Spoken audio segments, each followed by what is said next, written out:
노후를 위한 투쟁. 아무것도 어느 누구도 믿지 말고 스스로에게 찾아라. 아버지, 솔직히 말씀드릴게요. 아버지 혼자 이 큰 집에서 지내시는 건 위험해요. 큰아들 현우의 차가운 목소리가 거실에 울려 퍼졌다. 그래서요? 72세의 박철민은 지팡이를 꽉 쥔 채 아들을 바라봤다. 요양병원 알아봤는데 괜찮은 곳이 있어요. 월 400만 원 정도면. 400만 원? 박철민의 목소리가 떨렸다. 내 연금이 얼마인지 알기나 하니? 그래서 이 집을 정리하자는 거죠. 전세금 3억에 아버지 예금까지 하면 충분할 거예요. 그리고 현우가 잠시 망설이더니 말을 이었다. 남는 돈은 저희가 아이들 교육비로 좀 써야 할 것 같고요. 박철민의 가슴이 철렁 내려앉았다.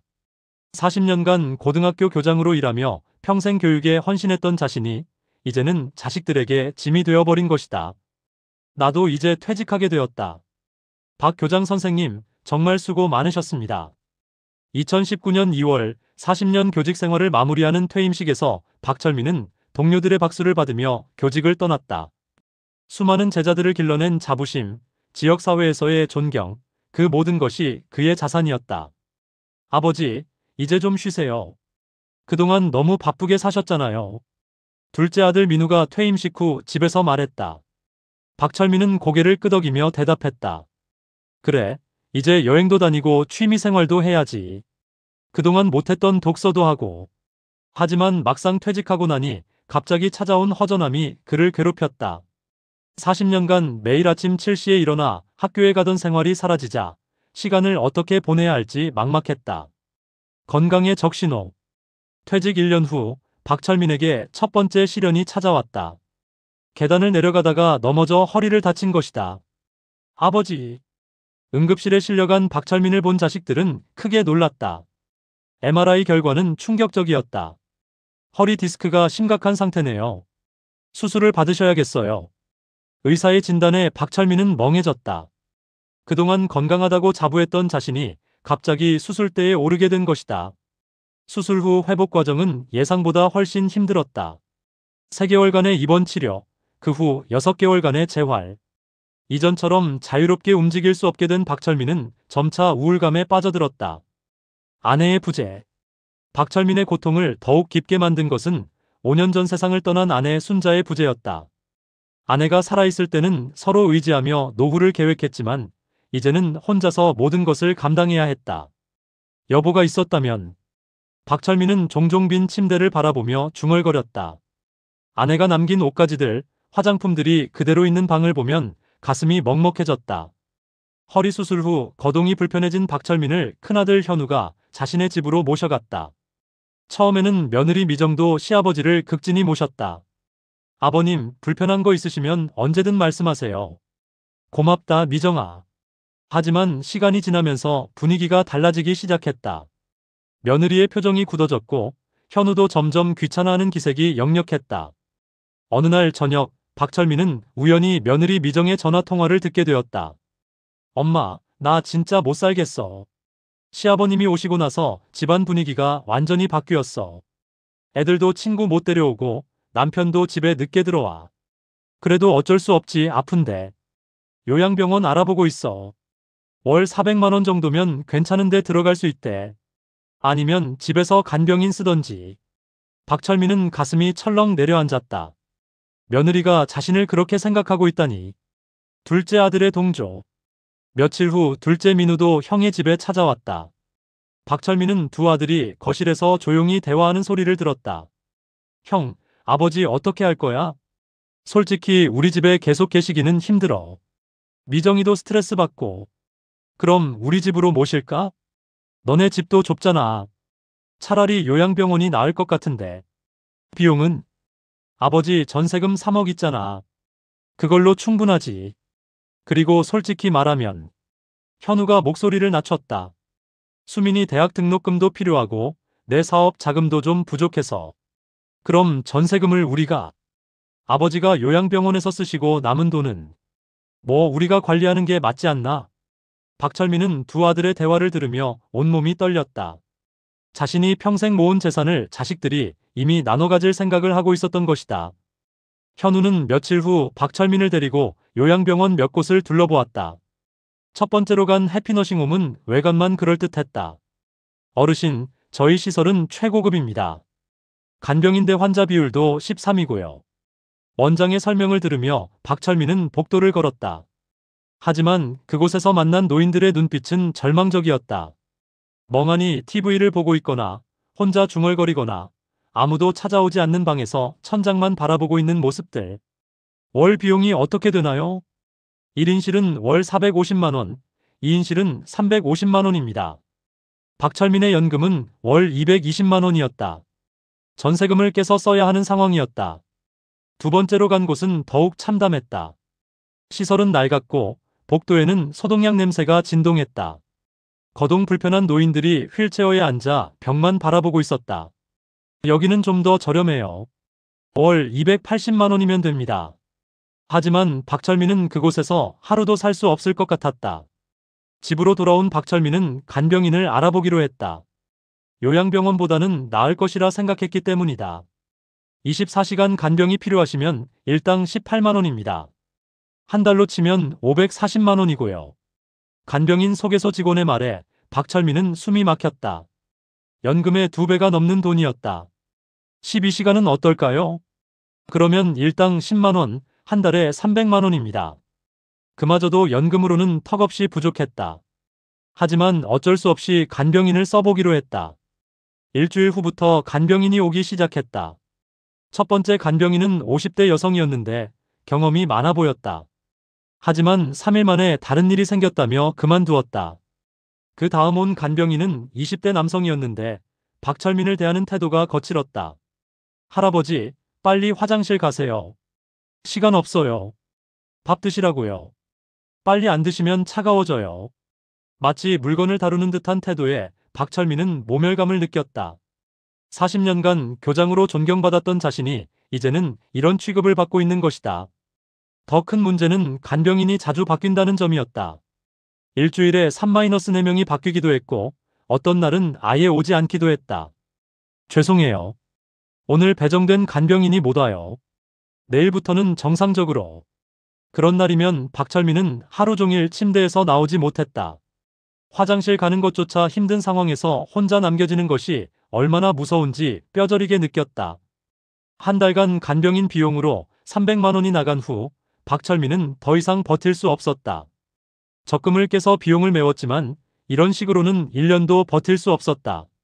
절망에 빠진 박철민은 인터넷을 뒤지기 시작했다. 40년간 쌓아온 교육자로서의 정보 수집 능력을 발휘해서 다른 대안을 찾고 있었다. 그러던 중 LH공사 홈페이지에서 고령자복지주택이라는 단어를 발견했다. 고령자복지주택. 이게 뭐지? 자세히 읽어보니 65세 이상 어르신들을 위한 특별한 임대주택이었다. 놀라운 것은 임대료였다. 월 임대료 22만 원. 보증금 1,200만 원. 박철민은 눈을 의심했다. 요양병원 400만 원, 간병인 300만 원에 비해 22만 원은 거의 공짜나 다름없었다. 더 놀라운 것은 시설이었다. 무장의 설계로 되어 있어 거동 불편한 노인들도 편리하게 생활할 수 있고 24시간 응급 상황에 대비한 시스템도 갖춰져 있었다. 박철민은 바로 다음 날 LH공사 지사를 찾아갔다. 지팡이를 짚고 가기가 쉽지 않았지만 마지막 희망이라는 생각에 힘을 냈다. 안녕하세요. 고령자복지주택에 대해 알고 싶습니다. 담당 직원이 친절하게 설명해 주었다. 신청 자격이 어떻게 되나요? 65세 이상이시고 소득이 일정 수준 이하이면 됩니다.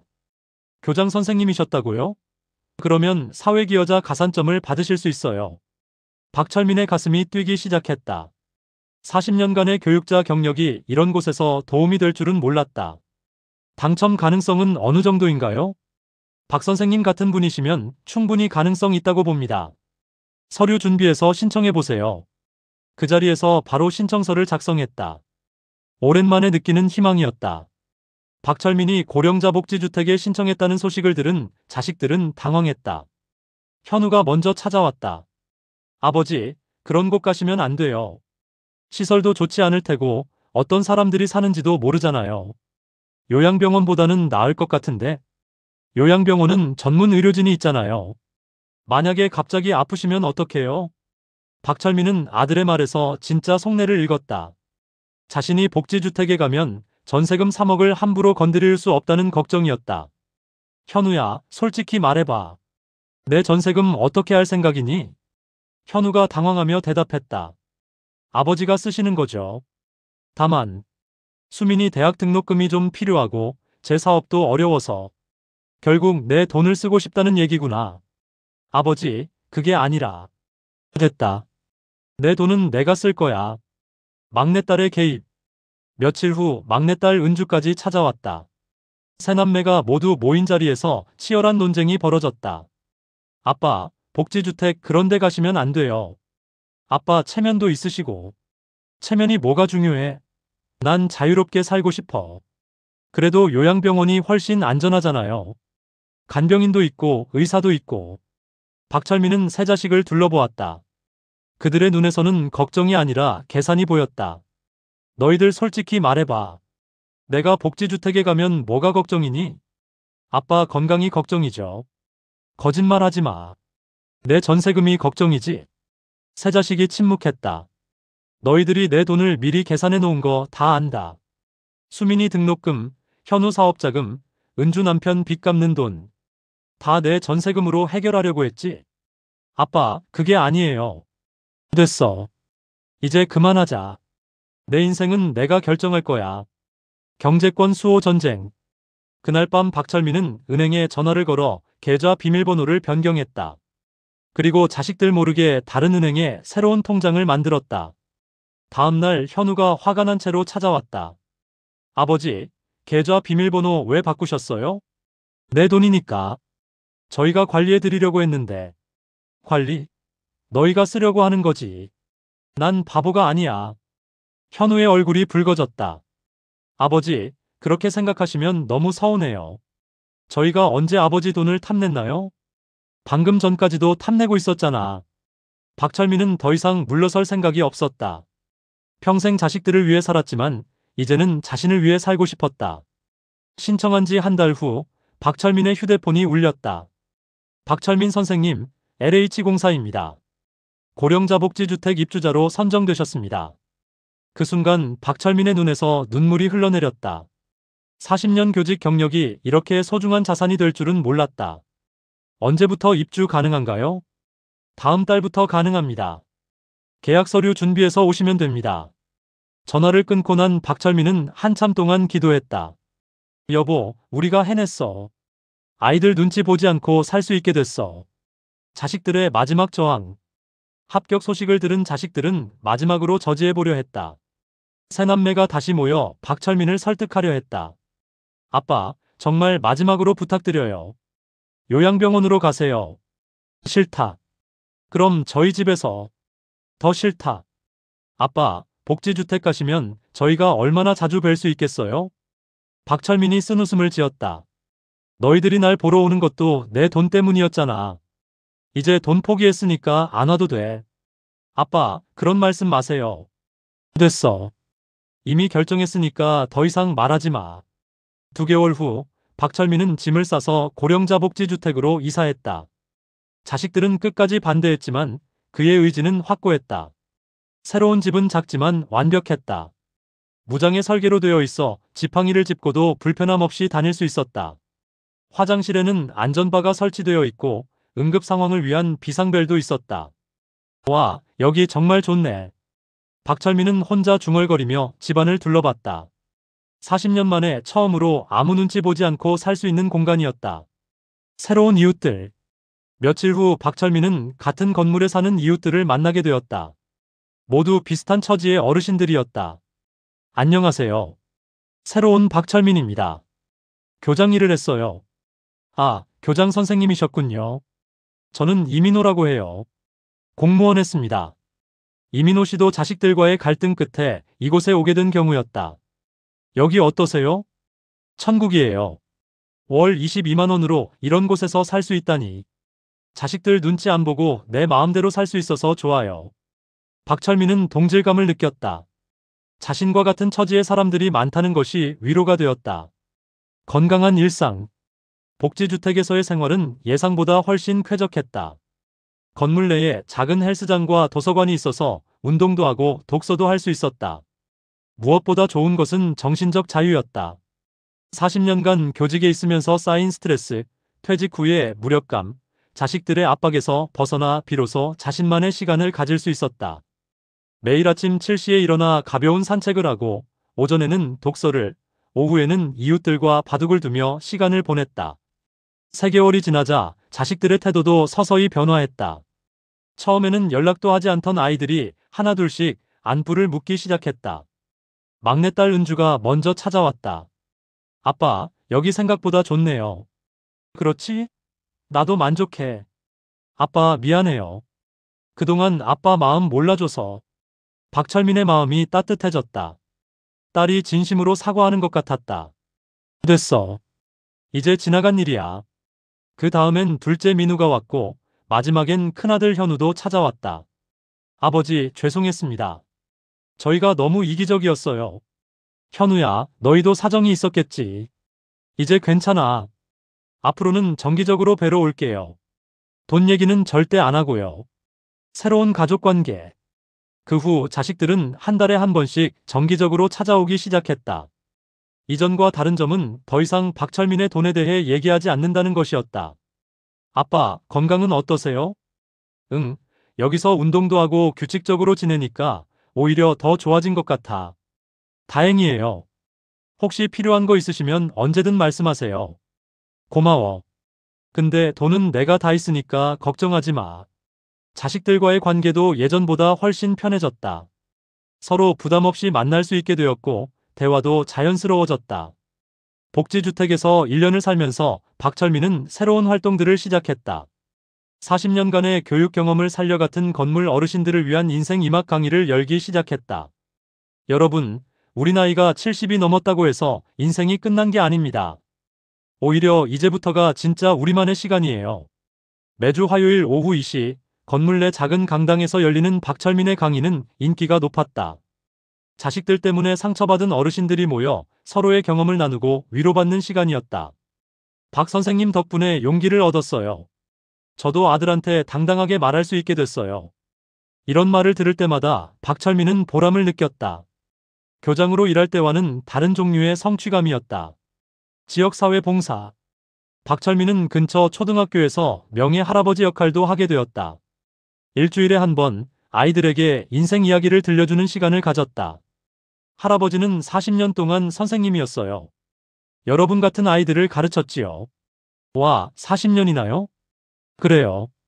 그래서 할아버지가 여러분에게 해주고 싶은 말이 있어요. 공부도 중요하지만 더 중요한 건 서로를 존중하고 배려하는 마음이에요. 아이들의 반짝이는 눈을 보면서 박철민은 다시 한번 교육자로서의 자부심을 느꼈다. 취미와 여가. 은퇴 후 늘 하고 싶었던 서예도 시작했다. 복지주택 문화센터에서 열리는 서예 강좌에 등록해 매주 붓글씨를 연습했다. 인생 70 고래희. 박철민이 쓴 첫 작품이었다. 예전에는 70세면 드물다고 했지만 이제는 새로운 시작이라는 의미로 받아들이고 싶었다. 바둑 실력도 늘었다. 매일 오후 이웃 어르신들과 바둑을 두며 즐거운 시간을 보냈다. 40년간 업무에 쫓겨 제대로 즐기지 못했던 여가를 만끽하고 있었다. 복지주택에서의 생활비는 정말 저렴했다. 월 임대료 22만원, 관리비 5만원, 전기세 3만원. 총 30만원이면 충분했다. 연금 220만원으로도 여유있게 생활할 수 있었다. 남은 돈으로는 가끔 자식들에게 용돈도 주고 손주들 선물도 사줄 수 있었다. 하지만 이제는 의무가 아닌 선택이었다. 주고 싶을 때 주는 것이지 강요받아서 주는 것이 아니었다. 아빠, 용돈은 됐어요. 아빠가 아껴 쓰세요. 괜찮아. 아빠가 여유 있으니까 받아. 자식들도 이제는 박철민의 돈을 탐내지 않았다. 그가 당당하게 독립해서 살아가는 모습을 보고 존경하게 되었기 때문이다. 건강관리. 복지주택에는 보건소와 연계된 건강관리 서비스가 있었다. 월 1회 정기 건강검진을 받을 수 있고 응급상황 시에는 24시간 대응 시스템이 작동했다. 박철민의 허리 상태도 많이 좋아졌다.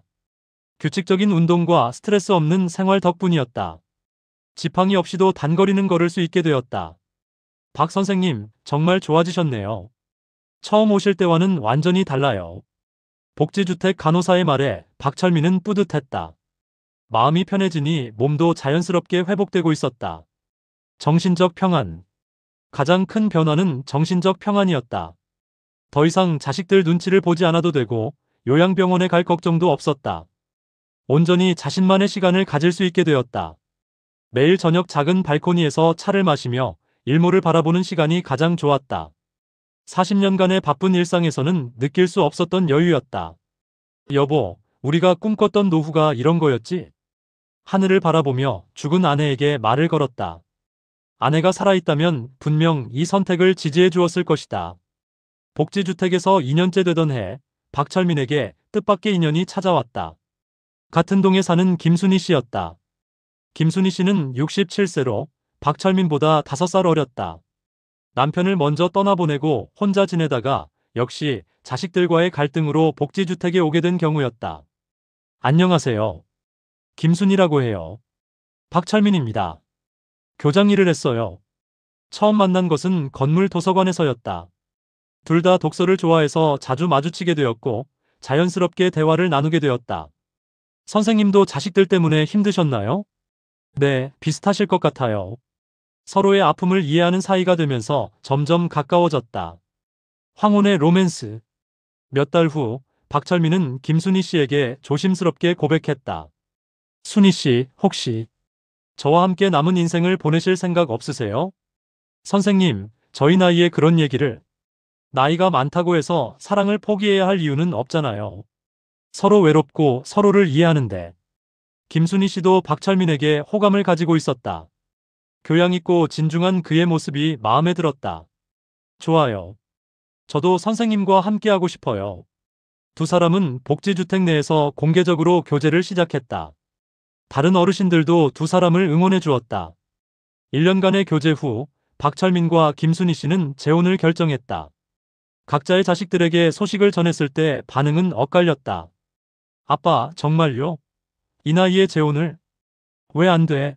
난 아직 건강하고 순희 씨도 좋은 분이야. 그래도 너희들 허락받으려는 게 아니야. 그냥 알려주는 거야. 박철민의 당당한 모습에 자식들은 더 이상 반대할 수 없었다.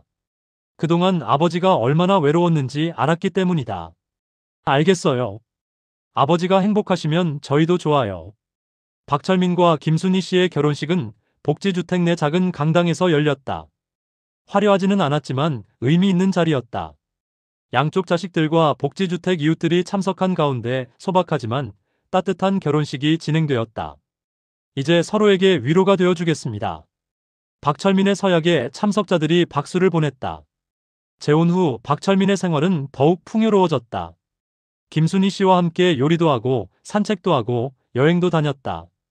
무엇보다 서로를 이해하고 배려하는 동반자가 생겼다는 것이 가장 큰 기쁨이었다. 여보, 오늘 뭐 할까요? 날씨가 좋으니까 공원에서 산책할까요? 일상의 소소한 대화들이 행복했다.